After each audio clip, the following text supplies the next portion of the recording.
Welcome visual arts students. This is Miss Teflin and I'm making a quick video for you about your second journal assignment, which is all about the elements and principles of design. So looking at lessons, and we're looking at 2.2 journal lineup for success. So unit 2 is called Elements and Principles of Art. We've already talked a little bit about elements. The next lesson is about principles of design. And in this particular assignment, you're gonna focus in on one element, line, and then you're gonna pick a principle of your choice. So elements are the building blocks, as we mentioned before, and principles are the way that artists use these building blocks together. So in this particular video, you're gonna learn about pattern, rhythm, movement, unity, emphasis, contrast, variety, all those different types of ways that artists use the elements and bring them together.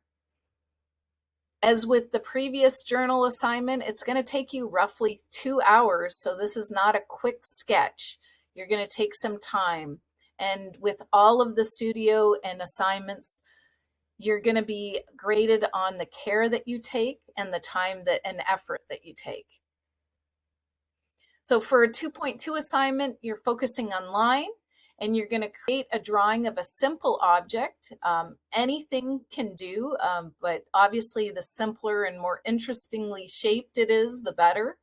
Can be a pencil, that simple, or a cup, or a flower, or scissors, or a fork, or a leaf, whatever you feel like.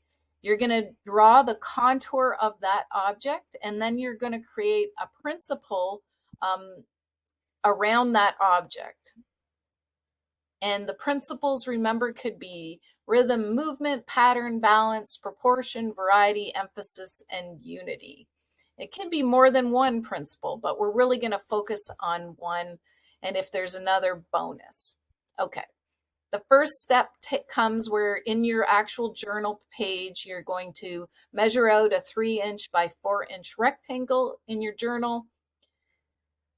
You're going to take your object and you're going to try and arrange it in that particular space, whether you physically arrange it there or you just imagine it there, and you're going to create the contour lines for that object, which is essentially the outline of the object. So remember to really pay attention to the proportions and also the shape and quality of the line.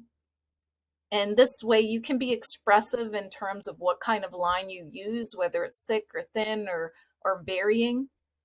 Step 2 is as you've arranged it, you will have a negative space. So remember, positive space is the object or the focal point, and the negative space is kind of the background.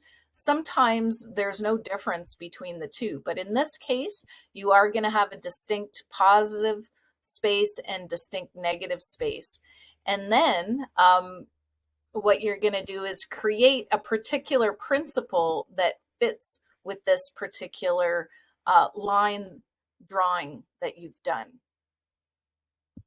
And you can use a pattern like this example has, or you can use other things like unity or emphasis or rhythm or movement or contrast. Any of those principles will do. And once you're ready, you can take a picture of it and submit it here, and you'll do well. Good luck.